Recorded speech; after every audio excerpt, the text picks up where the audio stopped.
my asexual life. This is a place to be for education about asexuality. So subscribe, hit the bell icon so you never miss an episode. Today is a special 1 million views episode. We're celebrating today, people. Yes, we are. And I got my congratulations balloon. I love it. I think it's great. And I've got my special star. Wait, I bought this for myself today. So it's all sparkly, just like me.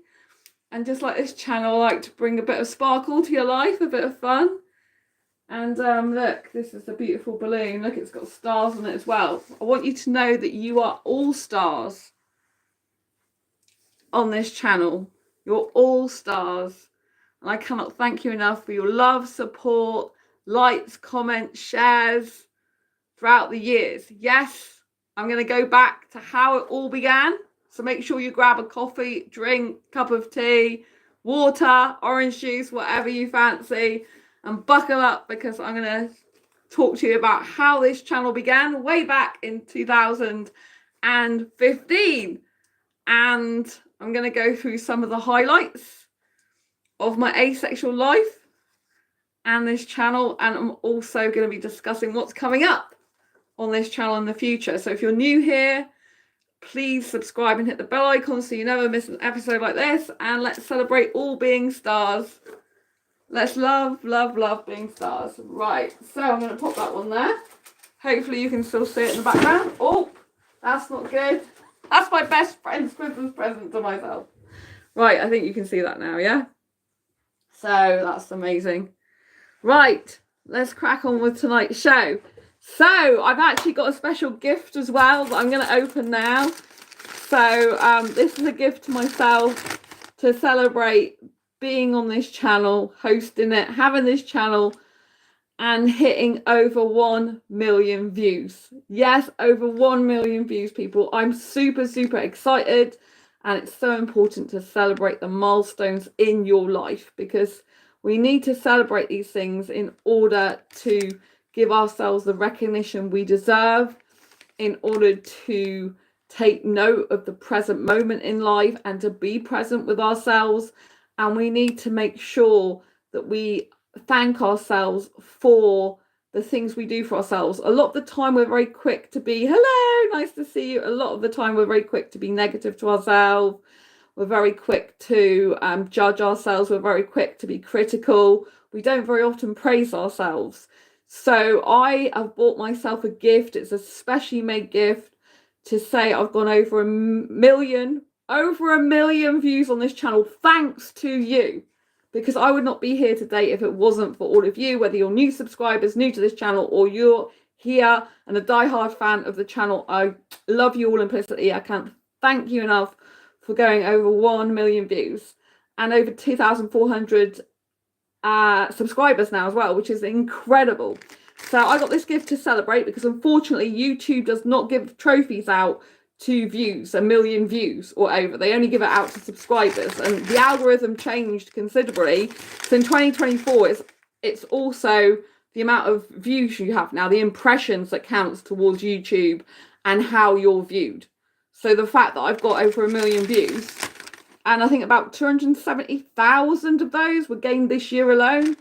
So I'm going to unbox this, unbag it, shall I say, this little gift to myself. So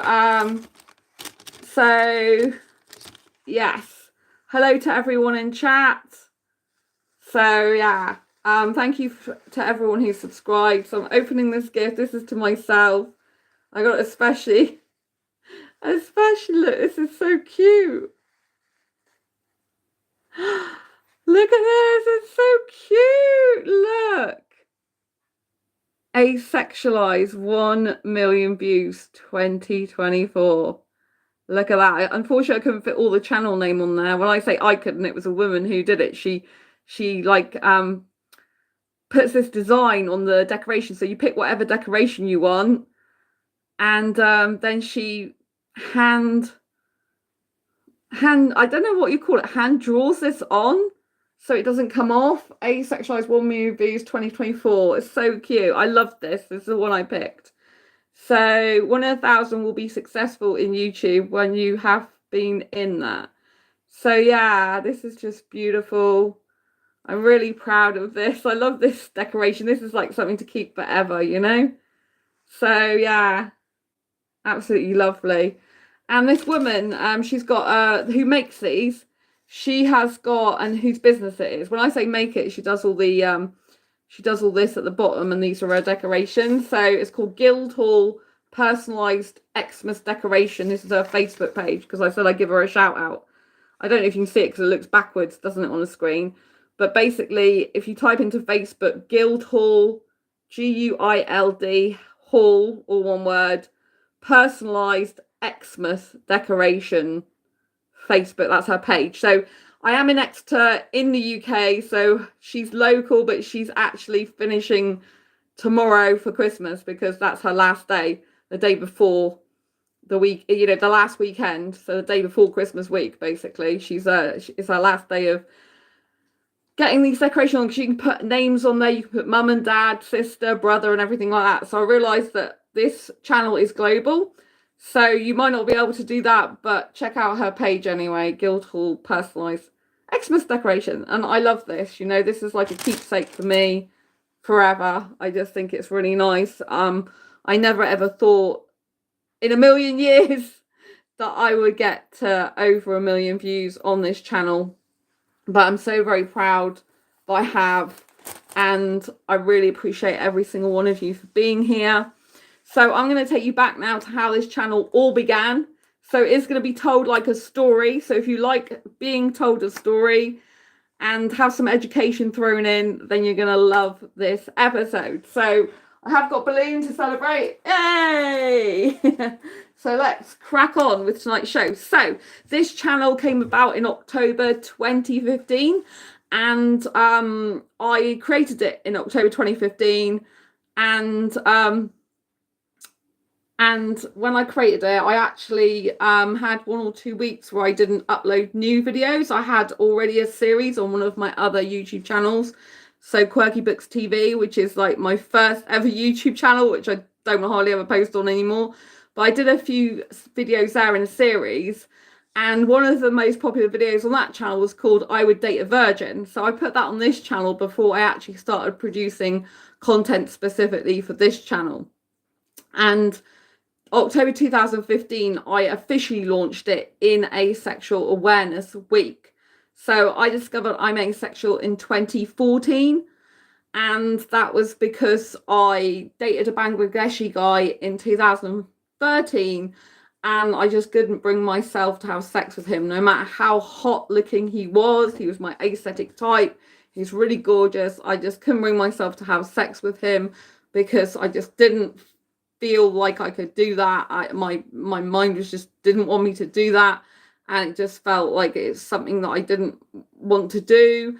And so I felt there's something really different about me, you know, because a lot of people, they're interested in sex. If they've got a hot person, they think, oh, I want to jump their bones and stuff like that. But I never thought that way with him. I thought this guy was really aesthetically hot.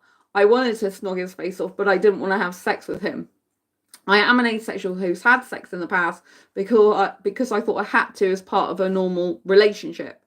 So then in 2000, if we fast forward to 2014, I went to, oh, well done to my best friend, says Andy. Oh, lots of love, Andy. It's lovely to see you on here. Andy's my best friend, people. You hear me talk about Andy a lot, but you don't see him very much on my channel because he's introverted and doesn't like to be on camera much, whereas I love being on camera. Thank you so much. I love you. Thank you. It's my best friend. So in 2014, I went to see a counsellor because I really, you know, felt like there was something different about me, and I was really stressed because I wanted a relationship, a romantic relationship without sex. And so I spoke to this counsellor, but it wasn't a good experience at all. It was really horrible because she said the worst thing she could have possibly said.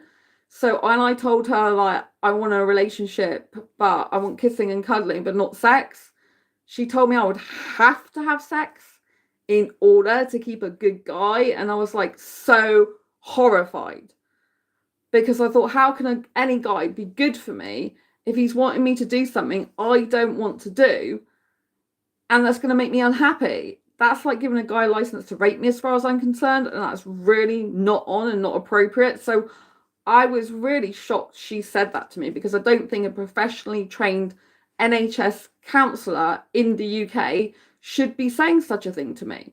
I felt it was really out of order, and I thought, oh my God. So I went home and Googled, I love kissing, but not sex. And that's when it came up with asexuality.org. And there was loads of other people in the forums that were like me, who wanted a relationship, a romantic relationship without sex.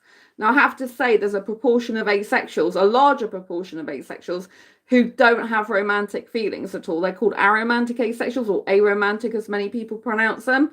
So don't experience romantic attraction or sexual attraction. But because I'm a romantic person, I honed in on the forums that spoke about romance but without the sex, and that they wanted this type of relationship. So for me, it was like, wow, there's other people like me. And it just felt so good, you know, to be around other people like me, to hear what they had to say, because I honestly thought I was the only one in the world, in the planet, or on the planet, I should say, and in the universe, that felt this way. I didn't realize there was any other people. I thought I was just like, not like everyone else, you know, not normal like everyone else. I've always been quirky and different anyway, but I didn't realize that I was so different in my sexuality till later on. But looking back now, I've always been asexual, but didn't realize it. So I had my first heterosexual boyfriend at just 6 years old, and we did kissing, passionate kissing, at 6 years old, and I really enjoyed that. But he wanted to do sexual stuff, and I didn't like that at all, you know.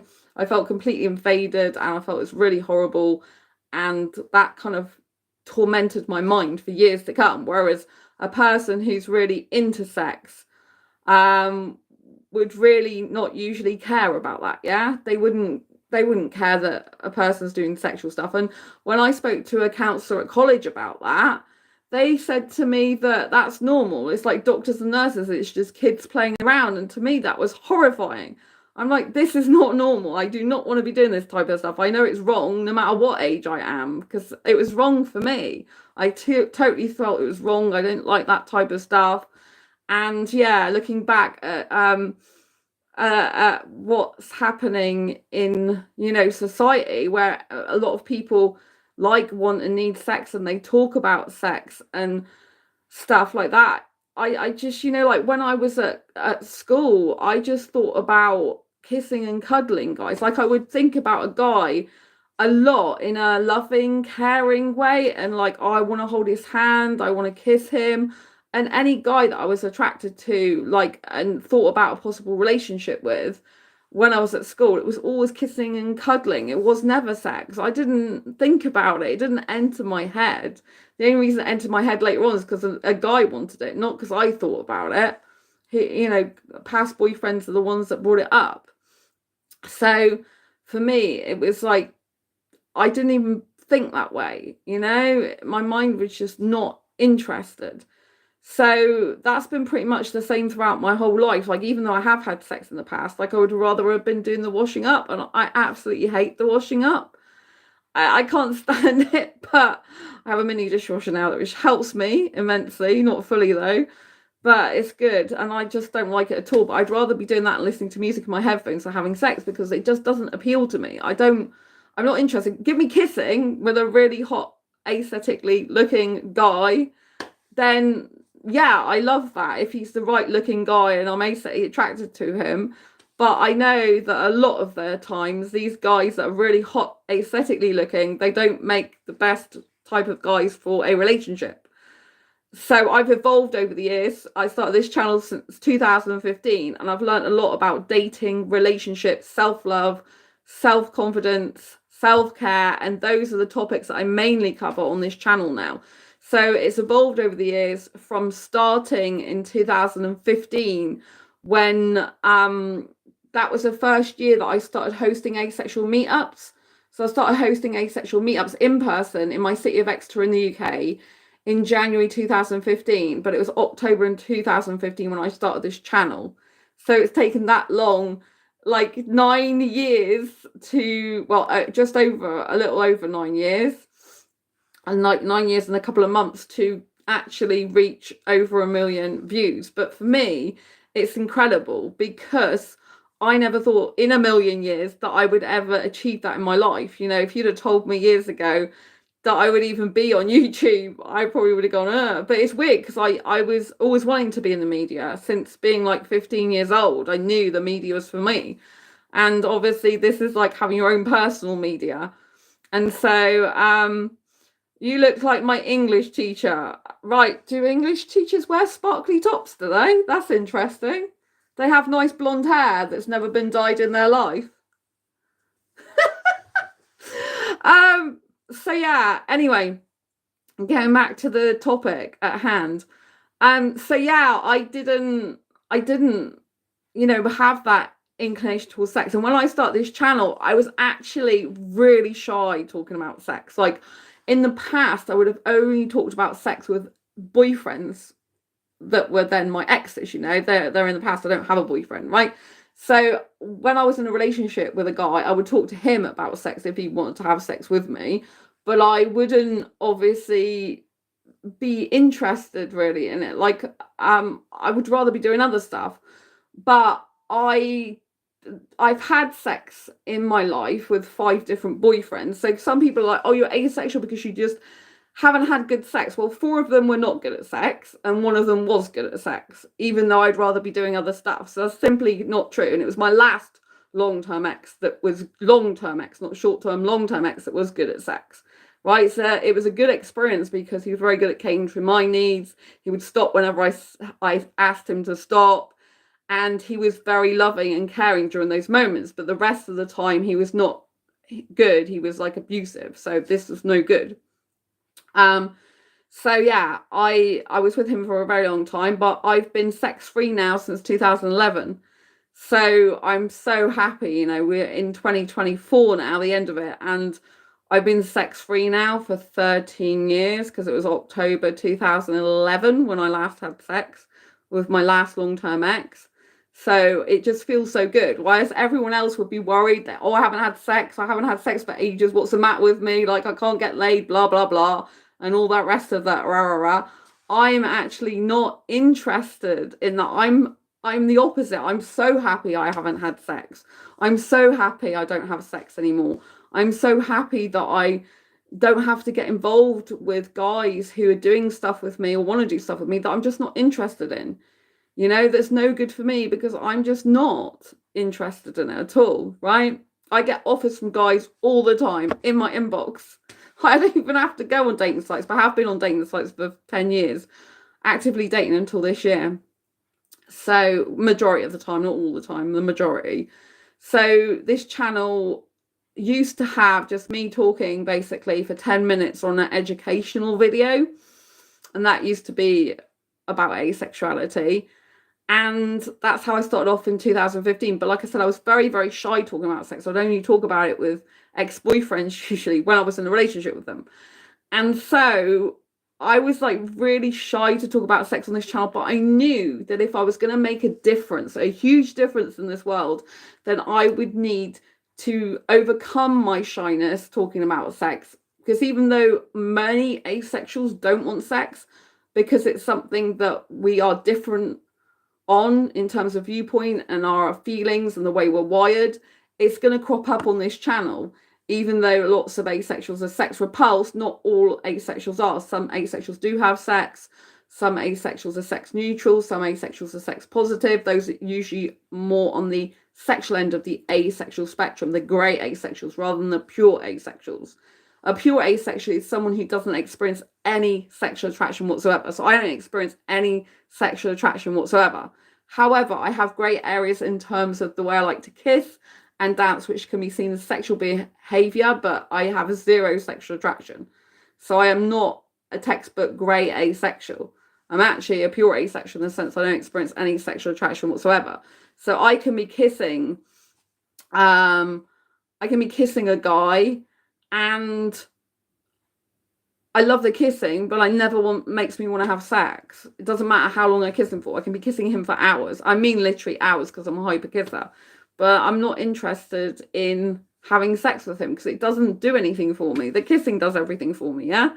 So I used to be really shy, like I said, and it took me a lot to overcome my shyness and redness in the cheeks, as it were, and inner turmoil about, oh my gosh, I got to talk about sex, and I don't usually talk about this, not even with any female friends back in 2015. And so it's quite nerve-wracking. But like I said, if I'm going to make a difference in the world and help asexuals and other people to understand asexuality, then I need to get out of my comfort zone, push through my own fears and boundaries and barriers, and be able to talk about these things. And now I can talk about sex like I'm talking about like water, like having a drink of water or something, you know what I mean? So it's quite interesting how the journey has progressed. So like I said, I started this channel doing about 10-minute videos, educational videos about asexuality, but now over the years, since 2018, I've been doing a live stream chat show like this one. Although it used to be on my laptop, I've just recently gone to my mobile phone because YouTube at the moment is promoting vertical live streaming, so by mobile phone. So I reach a lot more people this way, a lot more asexuals and a lot more people in general. So it's good that I welcome other people on my channel, asexuals, and also people who are not asexual, providing you're respectful and everything like that. So I do block people if they're really rude and writing nasty stuff, because I like to protect my personal energy. I like to protect the people on my channel, and there's just no need for it. If you're not interested in asexuality or what I've got to say, that's fine. You can move on to a different channel. I don't have a problem with that. So please do, but you're welcome here if you like to hear like stories and things like that. So it's now evolved since 2000, and nice bangs. Oh, thank you. I just got these cut. Yeah, and thinned out. So yeah, I now since 2018 have done this live stream, and I started doing it during Asexual Perspectives Awareness Month in 2000, and actually that was 2017 my book came out, my Asexual Perspectives book, but 2018 I started doing Asexual Perspectives Awareness Month. So if you don't know what Asexual Perspectives Awareness Month is, this is the book that I published in 2017. It's a best-selling asexual book, and I interviewed 46 asexuals across the globe and across the asexual spectrum for this book. And I was getting asked so many questions about asexuality and different types of things to do with asexuals. And I decided to answer all those questions in a book. So I got asked things like, do asexuals watch porn? Do asexuals masturbate? Do asexuals do BDSM stuff? Do they have kinks? And all this type of thing, right? Which people want to know, because people are surprised when they find out that some asexuals do masturbate. They're surprised when they hear there's people who are into kinks and even BDSM stuff in the asexual community. They're like, how can people who don't like sex be interested in doing BDSM stuff because that's sexual, right? Well, for a start, like I said, not all asexuals are sex repulsed, but also you can do some BDSM stuff without actually having sexual intercourse. So things like spanking and tying up and stuff like that, I'm not interested in that stuff myself. I don't like anything to do with that. I don't like pleasure through pain. I'm not interested in that. But there are a number of asexuals that do participate in that. And there are like even is an asexual group for it. I happened to join that group because I thought it was to do with it said something like non-vanilla asexuals, right? And I thought I just meant grey asexuals, people that have got grey behaviour. Like I said, I have sexual behaviour with the way I like to kiss and dance, although I'm pure asexual in the sense I don't experience any sexual attraction. But when I went in the group, I'm like, oh, this is not what it means. And there's people dressing up, people in role play situations, people in furry costumes, and people talking about all sorts of stuff. I never took myself out of that group. I don't know if anyone's actually decided to take me out of it because I'm not active in there, obviously. But I found it a bit interesting because obviously I help asexuals all across the asexual spectrum. So I need to know what different types of asexuals like. Just because I don't like BDSM and porn and all that type of thing doesn't mean to say I don't understand that some other asexuals do, right? And so that's why I put this book together, because there's so many myths and stereotypes of asexuals that people get so confused, and they don't realize, they think either everyone's a prude or everyone's a virgin or everyone's just uptight or people can't get laid or people can't find a relationship. And all these myths are completely dispelled in these asexual stories.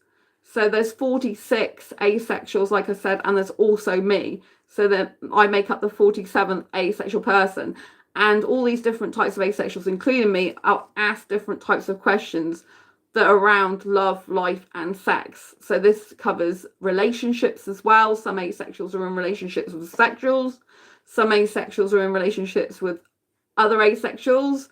Some asexuals are single, never want a relationship, or they just haven't found the right person that will accept their asexuality and as they are. So it's a really insightful read, so I would encourage you to get this Asexual Perspectives book. It is on Amazon, available from all good bookshops. But I've also got a playlist called #APAM, APAM, and that actually shows you some of the stories, parts of the stories, and answers lots of different questions. That's for Asexual Perspectives Awareness Month. That's what #APAM stands for. And so every July, usually, I do an Asexual Perspectives Awareness Month, and I read from this book. But there is playlists of this book, like excerpts from it, on my channel. So even when you go to the page that has all different types of videos, it's there. So it is insightful, and it does bust through all the myths and stereotypes pretty much of asexuality. And it's very insightful. It explains the difference between sexual attraction, sexual desire, and arousal, which most people clump together. It gives advice if you're new to asexuality and all this type of thing. So it's really insightful, so I'd recommend that. So that came out in 2017. That was the first book I ever published for asexuals, and that was under my own book publishing imprint of Quirky Books. So I'm a registered publisher in the UK of Quirky Books, and I was really proud to get that name, because I started my first blog in 2010 called quirkybooks.wordpress.com, which I've got to this day.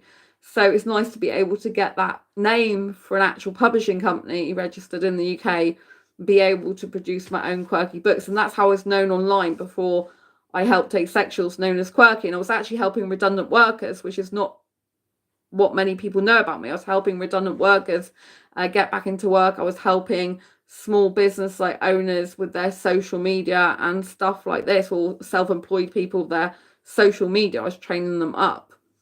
And I used to work for the NHS teaching blogging for the recovery of mental ill health. So that's very interesting, isn't it? Because a lot of people feel that social media contributes to the demise of the mind. But actually, if used effectively, it can help people to enhance their mind, and it can also help people to improve their mental health. I also taught Facebook and Twitter courses, now X.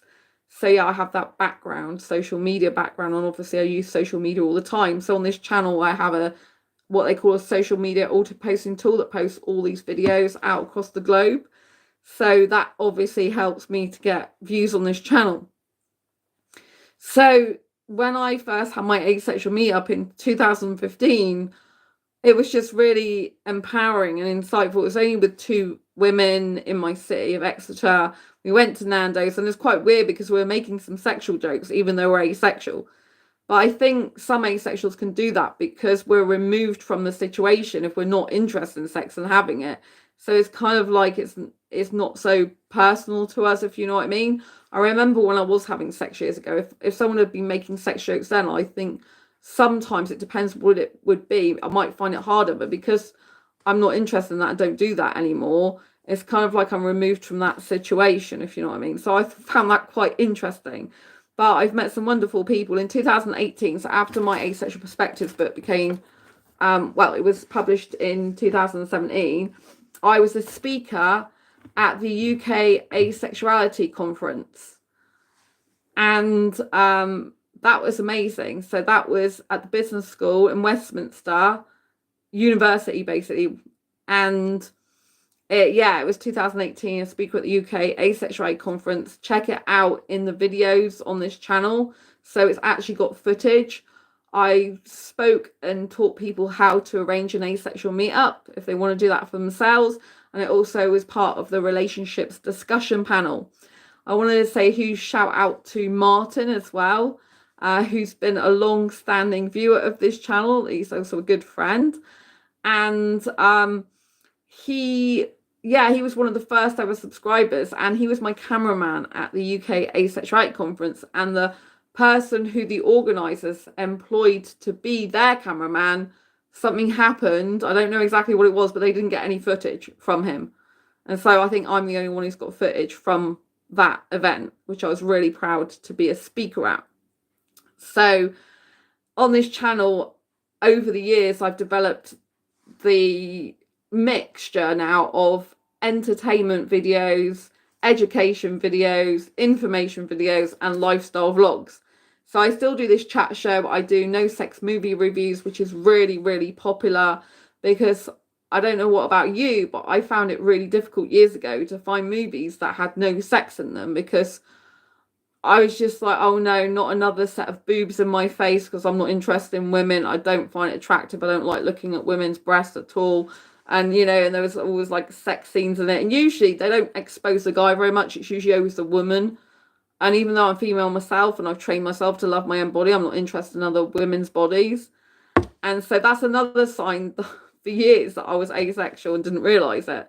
I went to Centre Parks years ago with one of my exes. He wasn't an ex at the time. And that I came out of the jacuzzi. I can't swim, but I was in the outdoor jacuzzi. And I went in the fitting room, and it was just horrible for me, because there was this woman in my way when I needed to get out the fitting room, and she was just stood there stark naked in front of me, drying her hair and talking to me, go, oh, how's your day been? And she was like fully like naked in front of me, and I was just trying not to look down there, but I had to go past her, and it was just like, oh my Lord, how am I going to get past this woman? So I had to keep talking to her until she'd finished the conversation with me, and then I was able to like move out of there. But that was a big deal for me, because that's when I realized that not only am I not interested in sex, well, I think I always knew I'm not interested in sex, but never consciously thought about it. I was like, I really knew in that moment that I'm not interested in naked bodies. I don't like them. I'm repulsed by them, very repulsed by female bodies, right? I'm just not interested in them. I don't like it at all. I don't like nudity. So, but if I have to look at someone naked, it would be a guy, because I'm only attracted to guys, but I'm not interested in looking at a guy fully naked either, you know? And so some of the signs that I was asexual, I mentioned back in my childhood, was the fact that I only thought about kissing and cuddling with a guy. I never thought about having sex with him. I've not been interested in a relationship with a woman, so I'm only attracted to guys. But some of the other things, like, you know, when all the people were, you know, going on about getting off and third base and fourth base, I'm like, what the hell is that? When guys were going finger of fudge jokes at school, I'm like, I don't know what that means. And it's kind of, I was sort of very oblivious to that. And there was a guy when I was at college who invited me to his flat, and he was a foreign guy. And I really like foreign guys these days, younger foreign guys. And I'm really aesthetically attracted to them. And I think it probably started at college, when this guy was being really nice to me, and we used to be like really good close friends. And he used to go to his country, which was Middle Eastern country, and bring me gifts back from his country. But one day he invited me around his flat. This is when I was in Torquay College. And I remember thinking in my head, like, oh my God, if I go around there, he'll probably want sex. And so that's why I declined it. This was like when I was 19 years old and birth certificate age. And so it's really interesting looking back now that I already knew that I didn't want sex back then, but I wasn't knowing asexuality, you know? I didn't understand that asexuality existed. And asexuality, if you're new to this channel, as I said in the beginning, is a sexual orientation that's based on the lack of sexual attraction. And so for me personally, I don't get the need, urge, or want for partnered sexual intercourse. I like guys. I'm interested in guys, very attracted to guys only, but not every guy, only certain types of asexuals. But I can become attracted to a guy because of his personality. So even if I'm not that attracted to his looks, if I get to know a guy and emotionally connect with him and we get on really well and we become really good friends and we, you know, like we understand each other and stuff like that, then I can become a lot more attracted to him and then think he's good looking. So it depends, but I can be really strongly asexually attracted to some guys. So hi, I'm from Barnstable. Oh, hello, Reese. Want to meet up for a coffee? Well, thank you for the offer, but I don't know you. So, yeah, it's nice of you to ask me, but I don't know you. I don't meet up with guys I don't know off the internet. I have to like do video dating first before I even think about meeting up with a guy in person, because unless I've seen them on camera first and got to know them, it doesn't work for me. So thank you for the offer though. But yes, so I was actively dating. So I cover dating on this channel because I've been on the dating scene since 2014. So when I first found out I'm asexual. So on this channel, if you look back through the videos, you'll find I talk about my asexual life journey in order to help you in yours, which I still do to this day. And I talk about my different relationships I've had that didn't work out, different dates that didn't work out, and what I learned from those experiences. And I also talk a lot about how to spot scammers on dating sites, how to approach people on dating sites, and all different types of things, like how to deal with heartache and heartbreak and things like that, which is really quite interesting. How to talk about your asexuality, which you should always bring up first. And so that's really, really important that you know how things work. And also it's important to see what sexuals mean when they say things in text, because as an asexual person, what a sexual person says to you is not necessarily what they mean, because obviously a lot of sexuals do want sex, and when you're asexual, if you're sex repulsed asexual like me, then you know you've got to watch out for the signs of, is this guy telling the truth that they're not really interested in sex, or are they just saying a load of rubbish to get you lured in to having sex with them? So on that note, right, this year I bought out a best-selling book called Diary Confessions of a Hyper-Romantic Asexual, 78 Life Lessons to Ace Your Life. And in this book, I dissect text messages from a heterosexual guy so you can see how the heterosexual mind works if you're asexual, and you can see what the guy says in comparison to what he really means. And you can see how he starts being nice and not talking about sex, then eventually brings sex into the conversation. So I teach you how to detect bullshit, basically, in dating apps, on dating sites, and in person. So it's very useful. And this was #1 hot new release and beat a lot of sexual books back in April this year. So, and I've also got Diary Confessions Ace Your Life merch now, which I'm super happy about. I've got my own hoodie that I bought myself. Someone bought some Ace Your Life cushions, which is really amazing. Well, they're called throw pillows. So yeah, so grab a copy of Diary Confessions book as well. I'm not asexual, I just hate everyone, says Pure Love. Well, that's a very contradictory name compared to the fact you say you hate everyone. Why are you called Pure Love if you hate everyone? It's a very interesting title. So anyway, to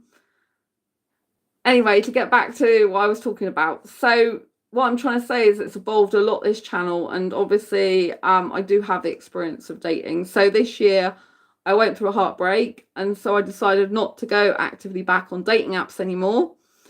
And so now I'm part of Matthew Hussey's Love Life Club. So if you didn't know who Matthew Hussey is, he's the world's #1 dating and confidence coach. He's been helping people with dating relationships for 17 years now. So I'm in his Love Life Club. I get personal group coaching with him. I've actually had personal coaching, like on video. Him and his wife have given me personal coaching in front of the group of about 136 people that were watching at that time. So I'm really grateful. I'm learning loads more about dating relationships, like attachment styles, healthy relationships. So I'm upskilling my knowledge, which is very important to do. So that's what I aim to do on this channel. I aim to help you with knowledge of different aspects of asexual life, no matter whether it's growing in confidence, when you're dating, dealing with awkward situations with dating, and spotting patterns and things like that of things that are not going to be good for you. And yeah, it's a really nice mixture now on this channel of different things.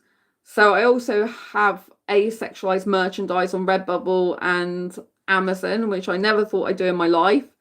And yes, last year I was a speaker for Blue Talks at Oxford University, talking about asexuality, but also how my life's changed over the years and the steps I took to change it and transform myself and my life.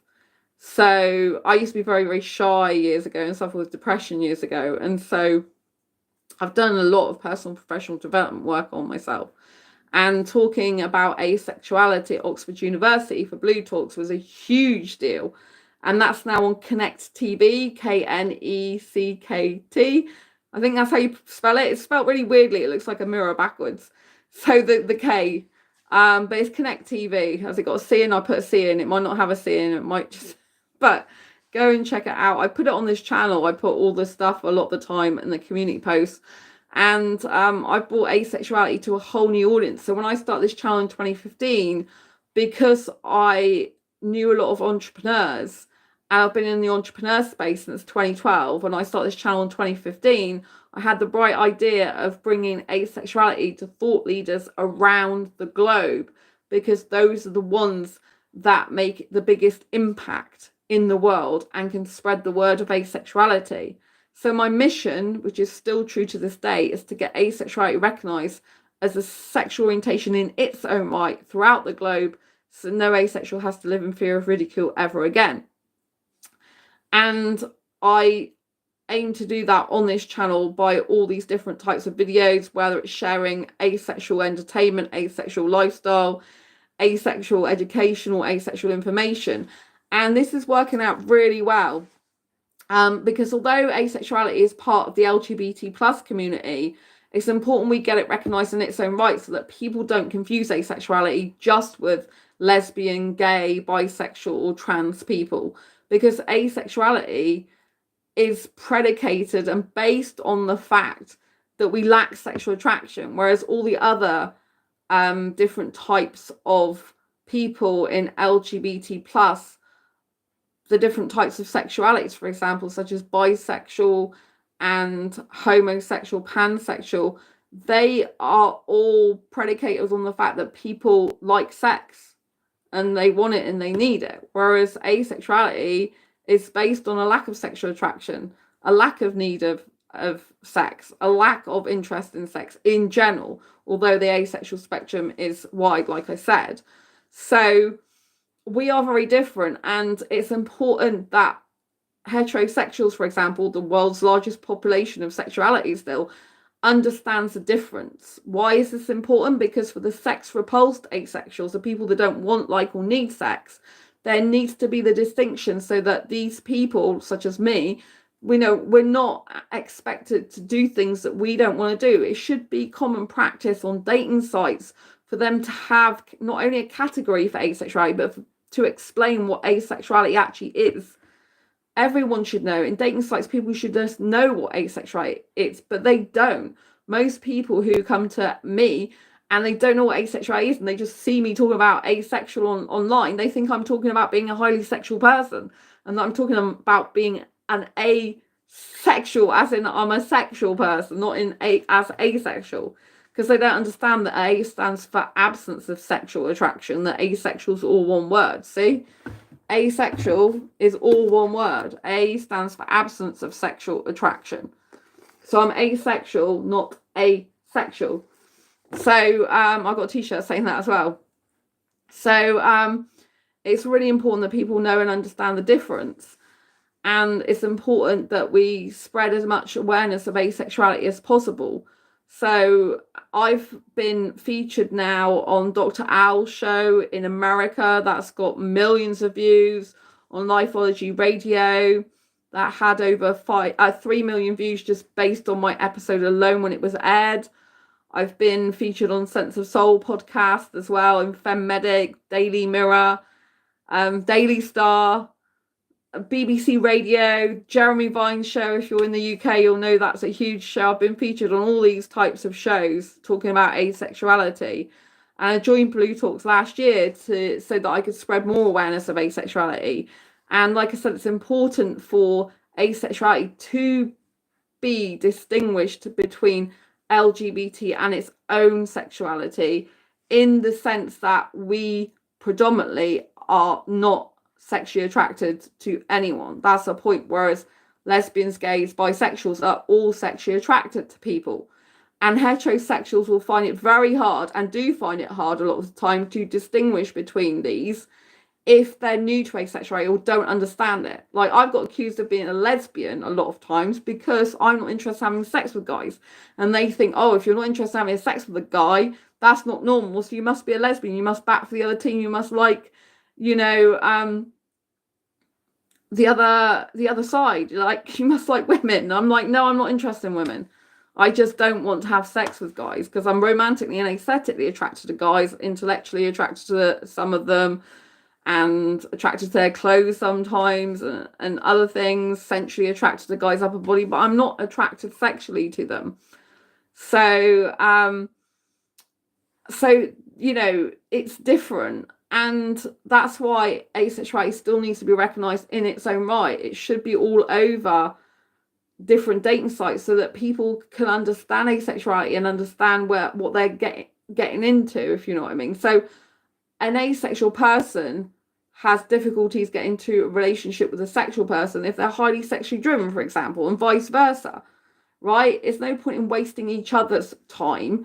If a heterosexual really loves sex and they're on a dating site and they're looking for a person to have sex with, and an asexual doesn't want sex, and they don't realize that person is asexual, they don't understand what asexual is, because you're wasting each other's time. The asexual shouldn't be with someone who wants to do things with them that they don't want to do and are not comfortable with, and a sexual person should just go on their way and be with someone who's like them. Unfortunately, some heterosexuals see asexuality as a challenge and think that if an asexual person has their dick, for example, that they're magically going to not be asexual anymore. It doesn't work like that, right? So let me help you understand asexuality more, right? Asexuality is a sexual orientation that's based on the lack of sexual attraction, right? This means, for me personally, I don't get the need, urge, or want for partner sexual intercourse. That's basically what a lack of sexual attraction is. Asexuality is not abstinence. It's not celibacy. It's not a choice. It's not something that we're forcing ourselves to be. It's not suppression. It's not repression of sexual urges. Don't get those sexual urges in the first place. It's not because the person's frigid. It's not because the person can't get laid, because I have had sex in the past and I get offers all the time of guys wanting sex with me. I'm not interested, right? Some women, I remember one girl years ago, she used to be very infuriated with me because I used to get guys who were highly sexually attracted to me. She used to get guys that weren't that interested in sex, and she loved sex. And she's like, where do you get these guys from who love sex? Because I always end up with the ones who don't love sex. And I'm like, well, I'm not interested in sex. But I think, unfortunately, it turns some guys on more when I say I don't like sex. But, you know, you guys need to understand that if you do sex with a girl who doesn't want it, it is abuse. It's a sexual abuse, right? Which is a criminal offence. Let's be real about this. So no guy or whatever gender should be pushing someone into doing what they don't want to do. Unfortunately, a lot of asexuals who don't realise they're asexual throughout their life, they do end up in a lot of sexual abuse situations, because the whole world is predicated on the fact that everyone likes, wants, and needs sex, and that's what everyone is conditioned to believe. And this is a huge thing. It's conditioning, right? You are basically, the majority of you are conditioned from birth to believe that sex is part of a normal, healthy, happy relationship. And if you're not having sex, then there's something wrong with your relationship. This is just false, right? A relationship should only be based on what both people want and are happy with in the relationship. Right? It should be based on what the people want in the relationship. They are the only ones that should dictate what the relationship is, not society. Right? Society just conditions you to believe that everyone wants and likes and needs sex. But there are actually loads of people around the globe that aren't even asexual, that don't even want sex, you know, for whatever reason, or can't have sex. Right? And it doesn't mean to say they love their partner any less. It just means to say they have a non-sexual relationship, which is perfectly fine and okay. I want us to know that it's okay to do that, right? There shouldn't be people condemning relationships without sex. I hate it when I see videos like on YouTube going, oh, it's a sexless marriage. Like there's something really wrong with that. The only reason there's something wrong with it is if someone wants something that the other person doesn't want. That doesn't mean to say that a relationship that's sexless is bad per se. It just means that the people behind it, if one of them wants sex and the other one doesn't, it's a mismatch of needs. It's a mismatch of probably sexual orientations. It's a mismatch of goals. It's a mismatch of what people like in a relationship, right? So you've got to understand that it's conditioning. You're all conditioned from birth to believe that sex is part of a normal relationship, but it doesn't have to be that way. It's just things that have been put in your brain. When you're older, you can make your own decisions up. You can decide for yourself, you know, what you want to do. But the whole of society is geared towards like thinking that sex is good. Why? Because they make billions of pounds out of the sex industry with things like vibrators, obviously condoms, which you have to have protected sex if you're going to keep yourself safe from having sexually transmitted disease and infections. It's very important you do that. But the whole, the whole of the world is surrounded by sex products.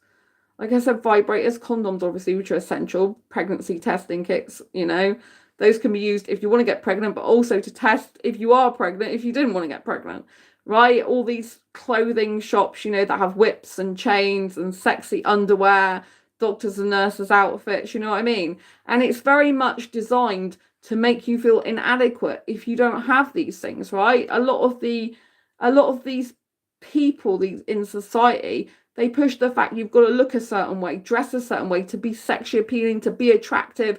And unfortunately, they associate that type of thing with love, right? Having lust and looking like all dressed up in a nurse's outfit with like a hole in your pantyhose or whatever, that's not love. That's just like lust and sexual acts and sex stuff, right? But sex and love are two different things, right? Some people might love each other and want to do that type of thing, but that isn't love in and of itself, right? And teaching people that they have to put makeup on, they have to put clothes on, they have to do different things in order to make themselves be attractive, in order to get love, it just sends a huge damaging message to the whole of society, saying, well, you need to look or dress like this, you can't be yourself, because if you are, you'll be unattractive and you won't be able to get sex and you won't be able to do this, that and the other, which is ridiculous, right?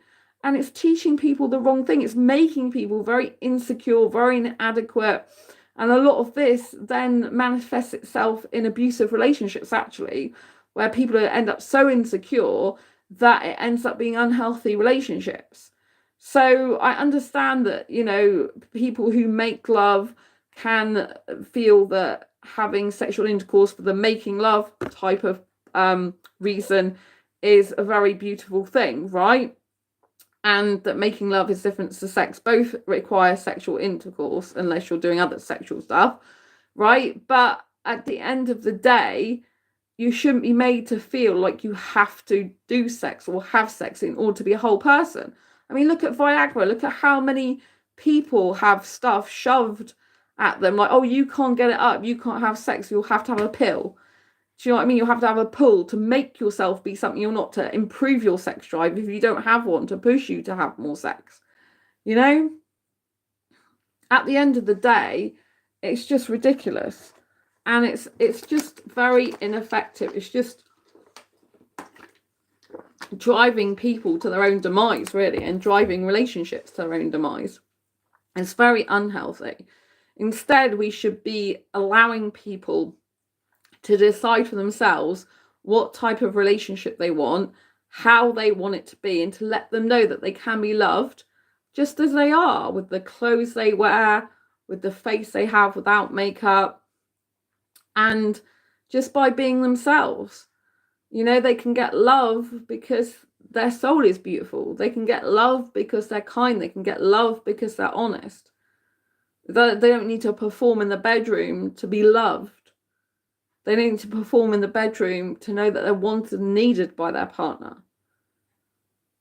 This is like what it should be like.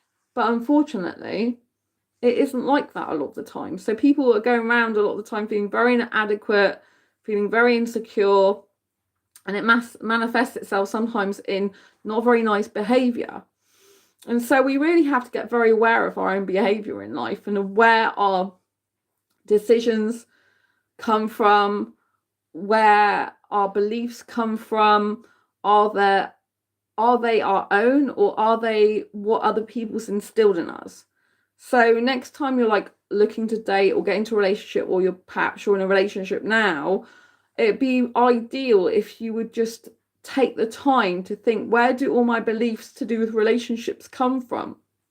And are the different types of beliefs I have, are they healthy beliefs? Are they unhealthy beliefs? Are they healthy patterns? Are they unhealthy patterns?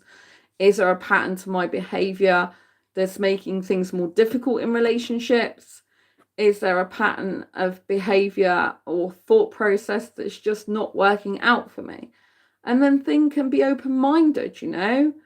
The asexuality is something that people usually have to be open-minded about. For example, you can't make yourself be asexual. I'm not saying other people should be asexual. You can't make yourself be it, right? But I'm saying open your mind up to other possibilities of different types of relationships.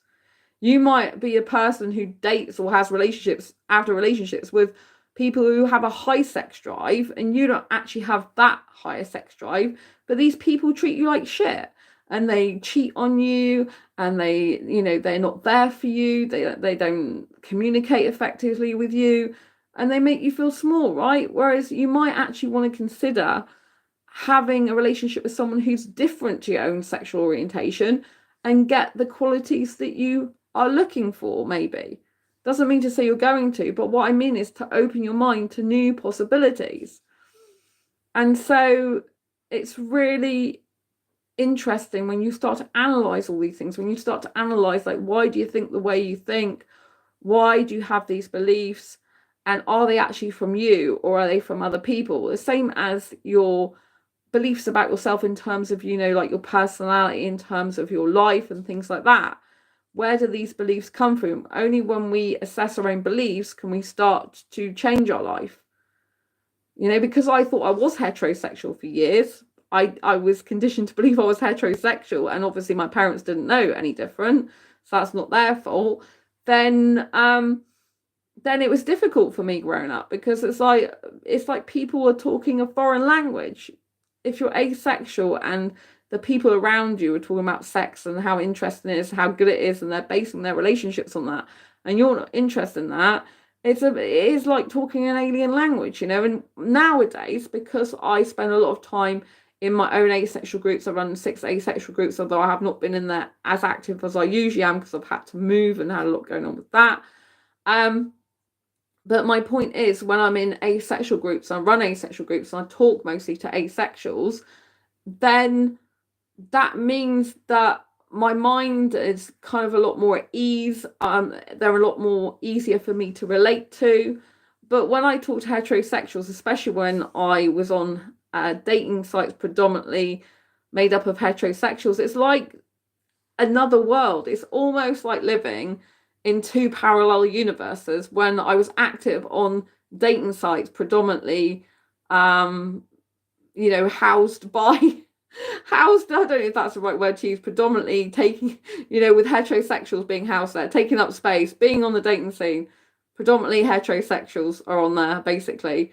So when you got predominantly heterosexuals on there, and I'm mostly in the asexual spaces otherwise, it's like being in 2 parallel universes. It's really weird. Obviously, I'm not in 2 parallel universes, but it is very similar to that. Because it's like, I remember being in heterosexual relationships for the majority of my life. My relationship this year, which was short-lived, that was with a heterosexual guy. And so it's being with a heterosexual guy and being in dating spaces with heterosexuals, predominantly heterosexuals, and then being asexual spaces, it's like they're just two completely different things and two completely different worlds living in the same world. It's so bizarre. And when I was on dating sites, it's like going backwards. I actually feel like asexuality is more modern. I feel like asexuality is more it's more like relationships should be. The majority of the time, it should be based on bestest ever friendship, a deep emotional connection, no matter what sexual orientation you are. And when I have been on dating sites, predominantly heterosexual dating sites, a lot of the people on there, that I've come across, the guys on there, they don't have much going in their life apart from, if they're studying, obviously they have an interesting study life and social life with that. But in terms of like talking about things in a relationship, a lot of the time it's based around sex, I found, and it gets so boring, because it's like, what are you doing with your life apart from going to work? Or if you're studying, that's more interesting, I think. And then just coming home and just watching TV and having sex. It's just so boring. And those type of people don't really bring much conversation to the table that's interesting for me. And then when I talk to asexuals, it's like asexuals have got projects going on. They're in book clubs. They're doing, going to Comic-Con. They're watching movies, listening to music, doing lots of different activities, doing lots of group things, book things, very creative, making things. And it's just like, I find, because asexuals are not predominantly, as a community, interested in sex, they're so busy doing lots of other things in their life that makes them a lot more interesting to talk to and have a potential relationship with. Whereas a lot of the heterosexual guys I've spoken to, there doesn't seem to be much substance there in terms of like, what else am I going to talk to them about if I'm in a relationship with them? Like, what else is going to go on?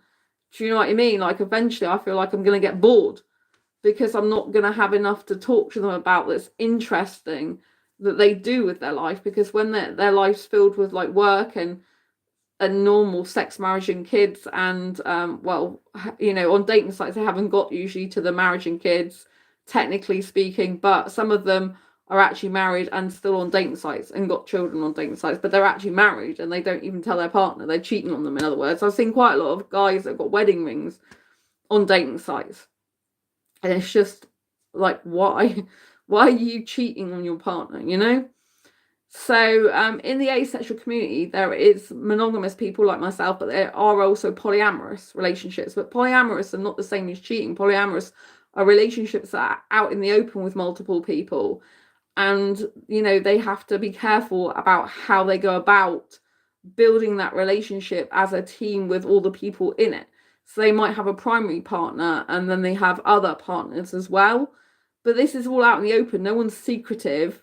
When someone's cheating, then they're not having an organized polyamorous relationship. They're not having a team relationship.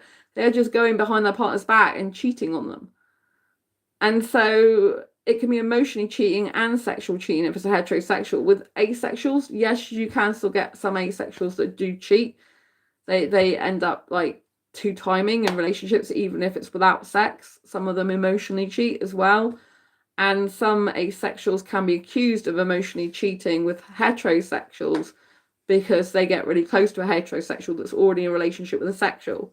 Now, I think we have to put ourselves in the position of, is that person who's sexual and got the sexual partner, are they warranted in being jealous? Like, obviously, any emotional cheating, whether you're asexual or heterosexual, is not good.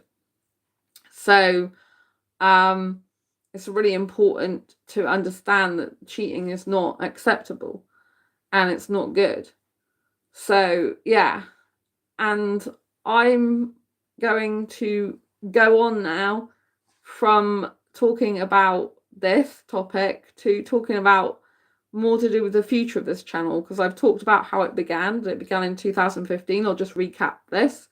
2015, I found out I'm asexual in 2014 after speaking to a counsellor who told me I'd have to have sex in order to have a good guy in a relationship, which is absolutely disgusting. I went to her, and this is because I noticed there was something different about me when I was with a hot Bangladeshi guy in 2013, but didn't want to have sex with him. And from that, 2014, find out I'm asexual. 2015, January, I had my first asexual in-person meetup. I was holding in-person asexual meetups for 5 years. Last year, I joined Blue Talks, became a speaker for Blue Talks. I spoke at Oxford University for Blue Talks, and my talk included asexuality, and I'm with entrepreneurs in those spaces.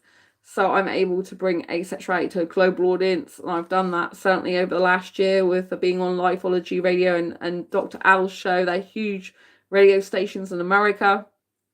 And so that's just like a recap. And I started off doing just like 10-minute educational videos. And now I do these live streams regularly where you can ask me anything you want in chat.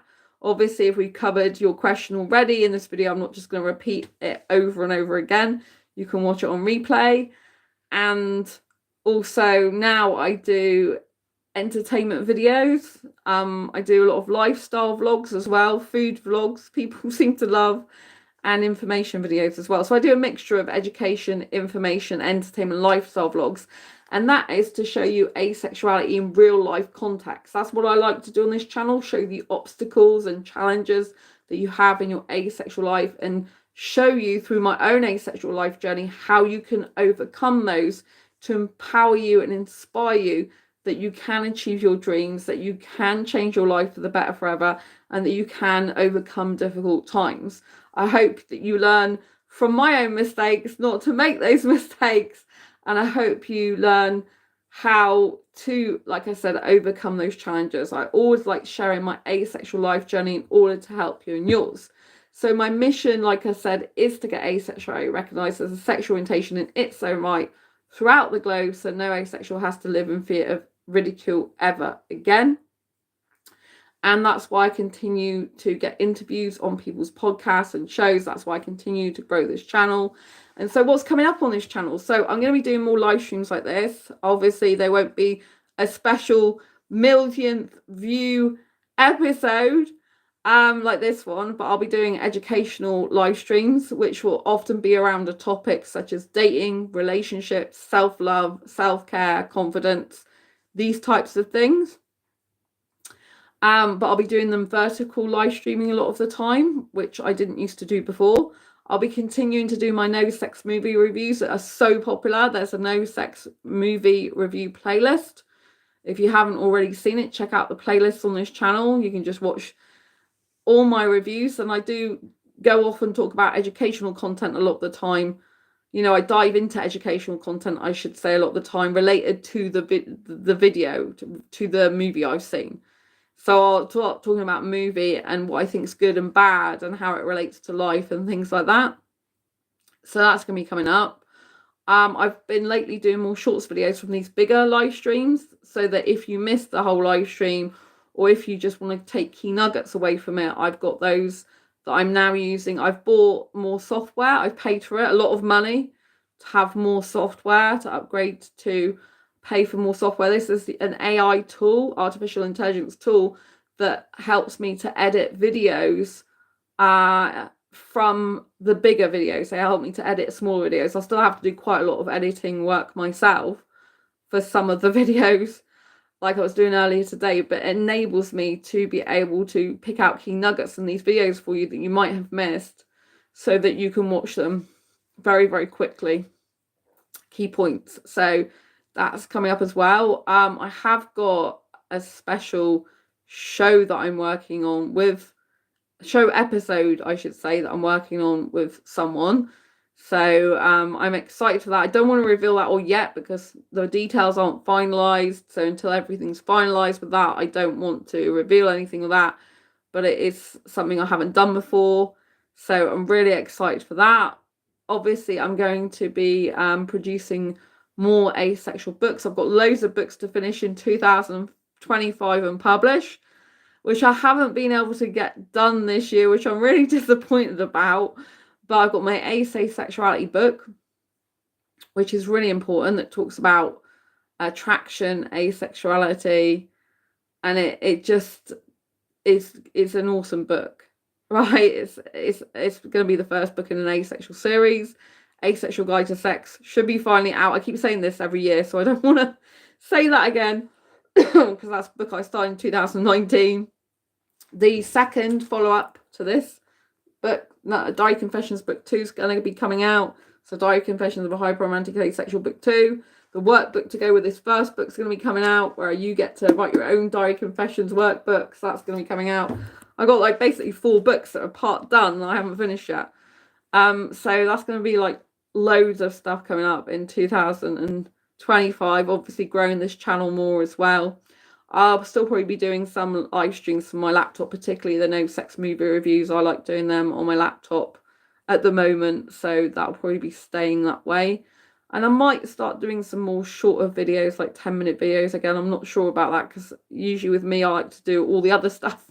There's a lot of other channels that do like 10-minute videos, and I've still got some of those on my channel, but I really prefer doing live streams and shorts videos.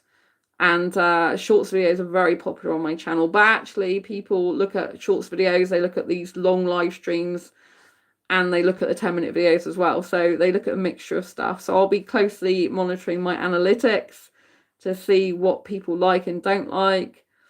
And if you've got any requests for any videos, topics you want included, please do put them in comments. Hello to all the people who have said hi in comments from different parts of the UK, such as Barnstaple, Bristol. I really appreciate you being here.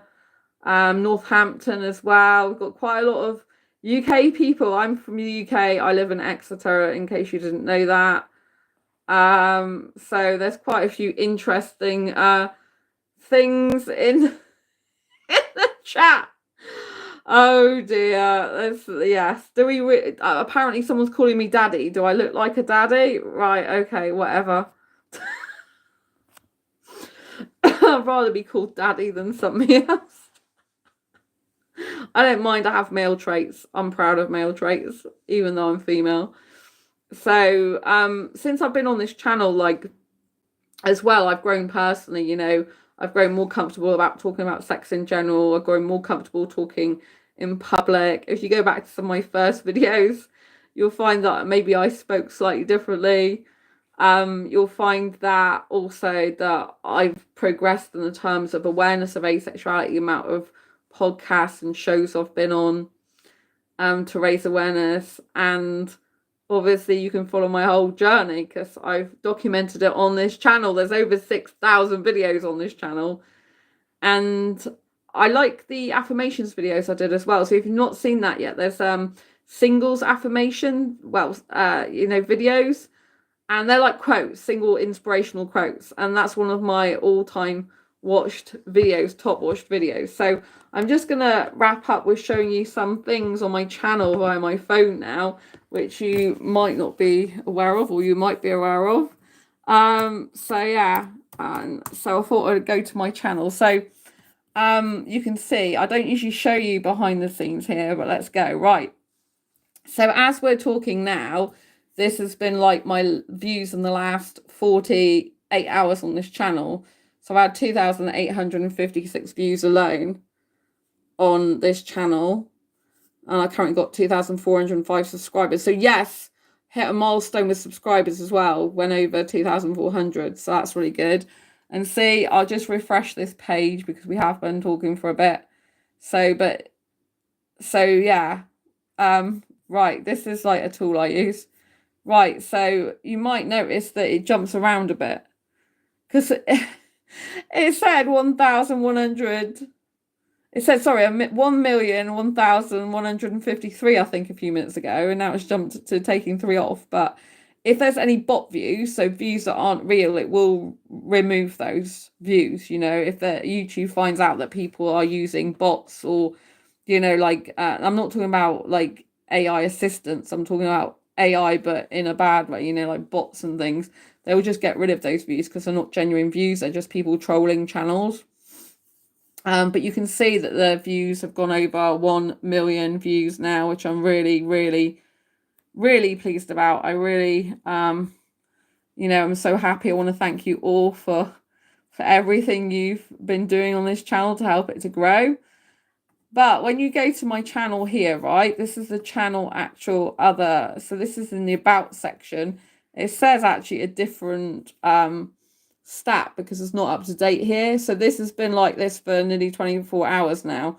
See, it doesn't say I've got 1 million views on here, but this is like lagging behind because your actual statistics here are the ones that are in real time. So these are like the most up-to-date ones, have gone over 1 million views. But I just wanted to show you that, to be honest, because some people might say, oh, you haven't got 1 million views, because that's not what it says here, right? It says 999,013 basically. But here you can clearly see that it's 1 million, and it was like that earlier as well. It's just that these are real-time views and the other ones don't update. I think they take like 24 hours to change.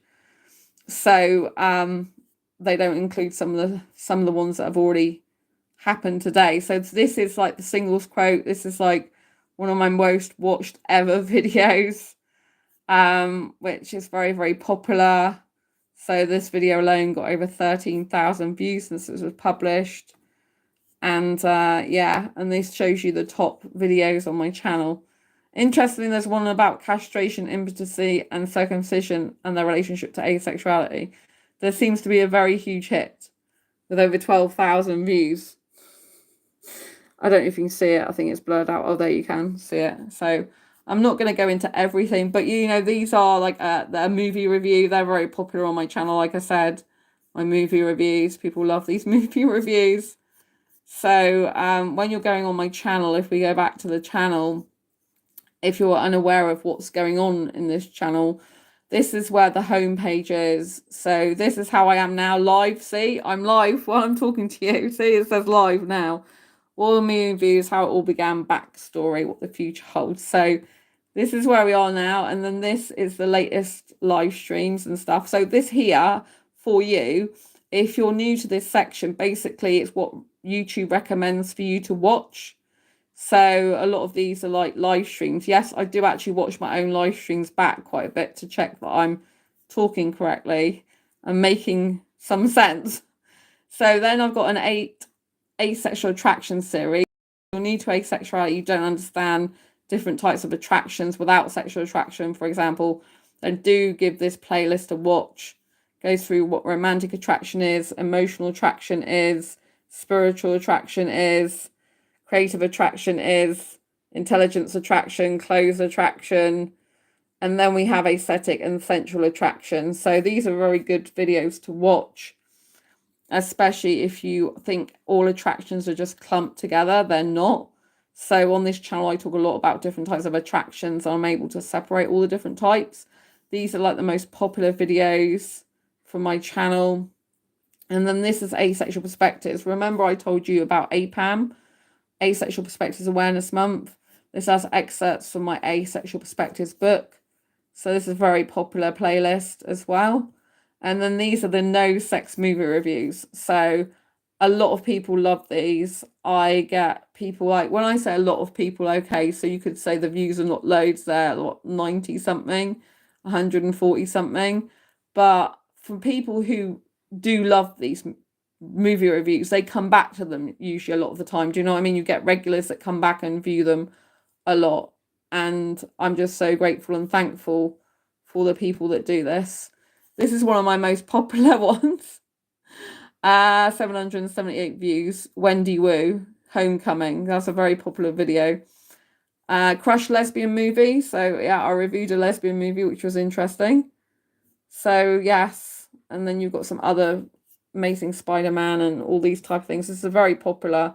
So if you click through it here, you then get all the movie reviews, including the latest ones I've done. So this goes in like the order of the latest one I've seen and works backwards in this playlist. So you can see there's 107 videos here, all different types of movies. So if you are a sex repulsed asexual, this will be great for you because I try to find movies that got no sex in them whatsoever, because the sex scenes just drive me nuts. I don't think there's any need for them. So this one has got warning sexy movie scenes in it. So that one has got a bit of sexy stuff in it. But the majority have like got, and well, it hasn't got actual sex in it, but it's got sexy stuff in it. So I think it's suggested sex. So I don't even like that really, but there we go. Yeah, loads of different movies. So if you want something with no sex and you're just interested in seeing different types of movies, go to my playlist there. It's very interesting. Oh, I'm watching someone else's channel now. I watch that channel a lot. So I watch a lot of dancing videos because I like dancing. In case you didn't know that about me, I've got a bronze in freestyle dancing.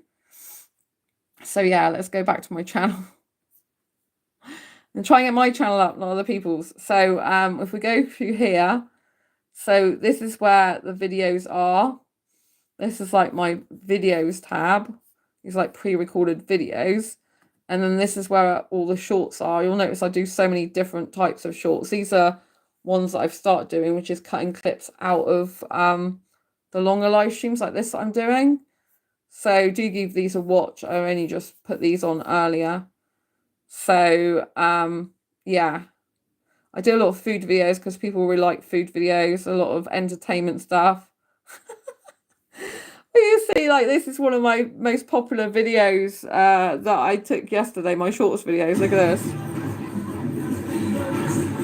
I love my hat on this because the hat that I've got on, see, the hat I've got on matches that hat. It looks like it's like part of the polar bear. It's so funny.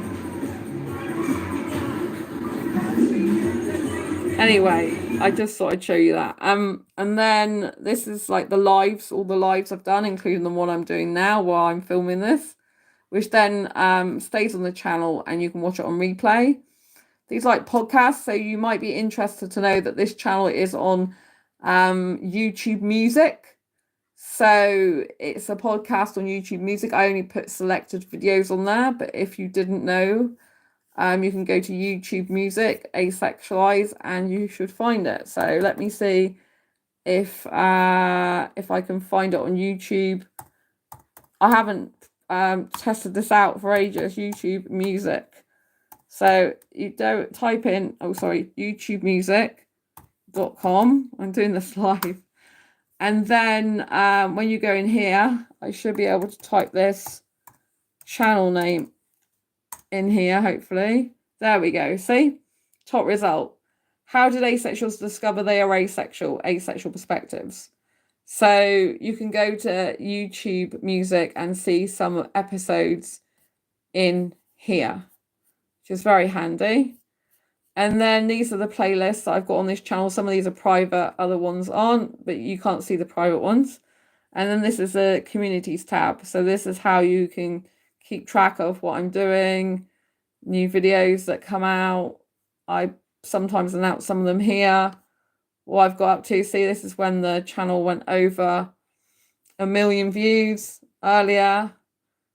So this is when I had a gas leak this week, so I'm lucky to be alive. Rainbow Christmas tree, etc. So yeah, this was my story. There you go, Connect TV, KNEKT TV, not got a C in it. So my Oxford University talk for Blue Talks, this is from their channel, and then you can actually click through here and you can see, oh, internal server error. Is that a YouTube thing or what? Oh my god. Anyway, it looks like it's gone to a server error, which is no good, is it? But it is on there because I've seen it. So this is on their Blue Talks channel as well. Welcome to Blue. So this is my episode on their channel, which has had 1.2k views. So you can I'll fast forward it a bit. Disability for life. All of a sudden, I stopped talking negatively to myself, like I'd done this since childhood. And I realised that emotional pain drives physical pain. And that if I was to continue to talk negatively to myself, then I would end up on crutches or in a wheelchair like so many other people with the condition. So I just stopped it there and then. And it was my disability of fibromyalgia that saved me from depression and became an asset to me. So 2012, later on that year, I saw Tony Robbins live on stage. And he was amazing. I went to a Success Resource event at the Excel Centre in London, and he taught us a number of things, and one of the things was the first thing he did has got us to get out of our comfort zone by going and hugging strangers around the room. And up until this point, I didn't like physical touch, apart from by my past ex-boyfriends or certain occasions with my parents, like to hug them goodbye, or for birthday present, they might get me, stuff like that. So it was really weird for me to go around hugging people, and I just didn't even like a tap on the shoulder before. So I went from being like touch averse, if you like, with strangers, to hugging this guy who was really big in body mass. And he was really tall with this bald head with a piece of flyaway hair. And I'm like, oh my God, he's not my aesthetic type, but if I can hug this guy and I put my arms right around him, I'm like, I can hug anyone. So yeah, that was the first thing. And then another thing Tony taught us is to change our state through movement and music. And I had this awakening to be my younger teenager self that I was always born to be. And so I'm like, yeah, this is amazing. I feel so good. And so then I decided to stop living by society's rules and to start living my rules of life, how I wanted to live. And so I then got rid of the idea that I was going to do housework ever for a guy. I'm like, I'm not cooking, cleaning, or doing housework because it doesn't make me happy. And I will live by my rules, and I will live my teenager self life, not my birth certificate age life, which I've been doing ever since. And so no longer do I do any of the adult stuff like that. So another thing that happened during that seminar is that Tony speaking and other speakers that day made me realize of all the special qualities, skills, and knowledge and experience I have to offer the world. And before then, I felt worthless and useless because although I overcome depression, I hadn't got self-love. So this was the start of my self-love journey. And so there we go. Go and watch that video. Yay! That was me speaking at Oxford University for Blue Talk. So you might have heard me say, yeah, I live like a teenager on purpose and I have a 21st mindset. So I reprogram my mind to be like 21 years old years ago using neuro-linguistic programming. So every year I celebrate having a 21st mindset birthday on this channel, and I do like living like a teenager and I absolutely love it. So I always say, don't live by society's rules, don't live what you're conditioned to be who you were born to be. And I'm going to end this live stream now. Thank you so much for over 1 million views. Thank you to the person who posted Christmas emojis in chat. Happy Christmas to you. And don't forget to grab my books, Diary Confessions of a Hyper-Romantic Asexual, 78 Life Lessons to Asexual Life on Amazon, as well as Asexual Perspectives book on Amazon. Very, very important books. And you might have heard me talk about fibromyalgia in that video. So I brought out an autobiographical book called Fibromyalgia Self-Help Handbook, How to Manage Fibromyalgia to Have Less Pain, More Energy, and Feel Happy Like a Superhero Rock Star. This is autobiographical, and it shows me in my Ace Fiber Girl outfit, my superhero outfit. And so it's told in a superhero style fun way, but it also teaches you how to reduce pain in up to 25 aspects of your life. Even if you don't have fibro, I keep having 21st mindset in my mind. So there we go. Go and get those from Amazon. They're all on Amazon under Sandra Bellamy or Quirky Books. And yes, thank you for being here. I'm really glad that I got this special gift to myself, which says Asexualise 1 million views 2024. It's a great keepsake. And my balloon, if you haven't already seen it, people, before I go, look at this, check it out. It's nice and sparkly with stars on the weight. A nice balloon to celebrate. Anyway, take care. Lots of love from me and the balloon. I'll see you soon on the next live stream. Don't forget to subscribe and hit that bell icon so you never miss an episode, because I'm going to be quite busy now up until Christmas and beyond. So don't forget to hit that bell icon. Thanks for giving this video a thumbs up. If you haven't already, please give it a thumbs up. And I'll see you soon next video live stream. Lots of love. Got any questions, comments, queries? Just post them down below in comments. And if you haven't already seen all this video, catch it on replay in a moment. Take care. Lots of love. Stay ace. See you soon. Bye.